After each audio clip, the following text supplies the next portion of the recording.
दोस्तों नमस्कार। आज मैं आप लोगों को गोगा जी महाराज के इतिहास, त्याग और बलिदान की कथा सुनाने जा रही हूँ और गोगा नवमी पूजा 2023 की शुभ मुहूर्त के बारे में भी बताऊंगी। इसलिए दोस्तों इस कहानी को पूरा जरूर सुने। दोस्तों यदि अभी तक चैनल को सब्सक्राइब नहीं किए हैं तो कृपया चैनल को सब्सक्राइब कर लीजिए, जिससे आने वाली सभी कहानियां आपको सबसे पहले मिल जाएंगी। दोस्तों लोग गोगा जी महाराज के गांव ददरेवा आकर न केवल धोख लगाते हैं बल्कि वहां अखाड़े में बैठकर गुरु गोरखनाथ व उनके शिष्य जाहरवीर गोगा जी की जीवनी के किस्से अपनी अपनी भाषा में गाकर भी सुनाते हैं। प्रसंगों के अनुसार जीवनी सुनाते समय वाद्ययंत्रों में डैरू व काई का कचौला विशेष रूप से बजाया जाता है। इस दौरान अखाड़े के जातरुओं में से एक जातरु अपने सिर व शरीर पर पूरे जोर से लोहे की सांकलें मारता है। मान्यता है कि गोगा जी को संकलाएं आने पर ऐसा किया जाता है। गोरखनाथ जी से संबंधित एक कथा राजस्थान में बहुत प्रचलित है। राजस्थान के महापुरुष गोगा जी का जन्म गुरु गोरखनाथ के वरदान से हुआ था।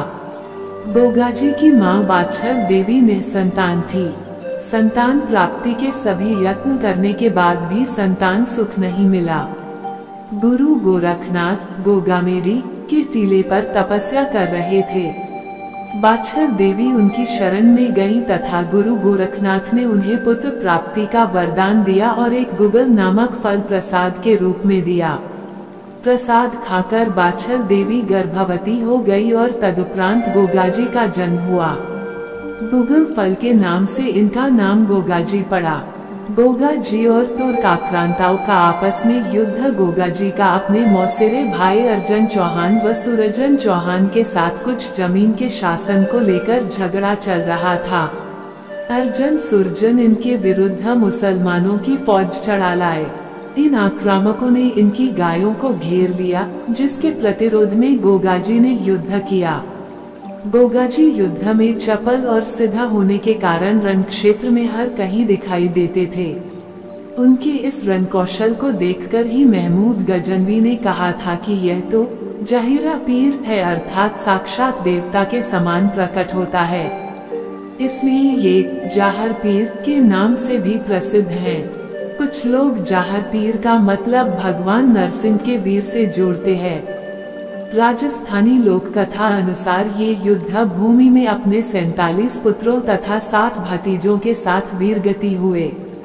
उत्तर प्रदेश में भी इन्हें जाहर पीर के नाम से जाना जाता है। मुसलमान इन्हें गोगा पीर कहते हैं। गोगा जी ने गौरक्षा एवं तुर्क आक्रांताओं जैसे महमूद गजनवी से देश की रक्षार्थ अपने प्राण न्यौछावर कर दिए।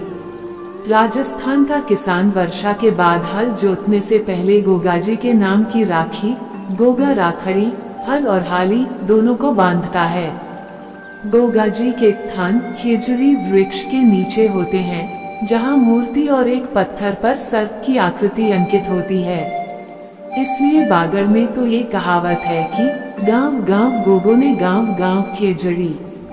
ऐसी मान्यता है कि युद्ध भूमि में लड़ते हुए गोगा जी का सिर चूरू जिले के जिस स्थान पर गिरा था वहां शीशमेड़ी तथा युद्ध करते हुए जहां शरीर गिरा था उसे गोगामेड़ी कहा गया। गोगा जी के जन्म स्थल ददरेवा को शीर्षमेड़ी तथा समाधि स्थल गोगामेड़ी भादरा हनुमानगढ़ को धुरमेड़ी भी कहते हैं।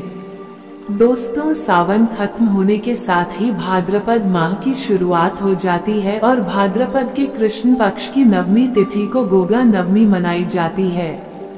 गोगा नवमी वाल्मीकि समाज का एक प्रसिद्ध त्योहार है। इस दिन वाल्मीकि समाज के आराध्य गोगा देव यानी कि जाहरवीर का जन्मोत्सव होता है। इस दिन विधि विधान से पूजा अर्चना की जाती है और नागों की पूजा भी होती है। इस दिन लोग व्रत रखकर गोगा देव से अपनी संतान की लंबी उम्र की कामना करते हैं। उसकी सुख समृद्धि और संतान सुख प्राप्ति के लिए भी ये व्रत किया जाता है। दोस्तों अगर आप गोगा नवमी की पूजा करना चाहते हैं या व्रत रखना चाहते हैं तो इस साल गोगा नवमी 8 सितंबर 2023 को आएगी।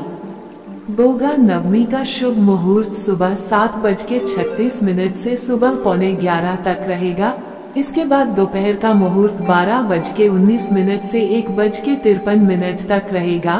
तो वहीं शाम की पूजा के लिए 5:01 से 6:35 तक शुभ मुहूर्त है।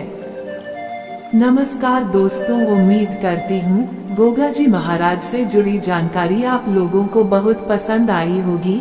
ऐसी ही जानकारी और भगवत कहानियों के लिए चैनल को सब्सक्राइब, लाइक और दोस्तों को शेयर जरूर करें। नमस्कार दोस्तों, सदैव आपके ऊपर गोगा जी महाराज की कृपा बनी रहे।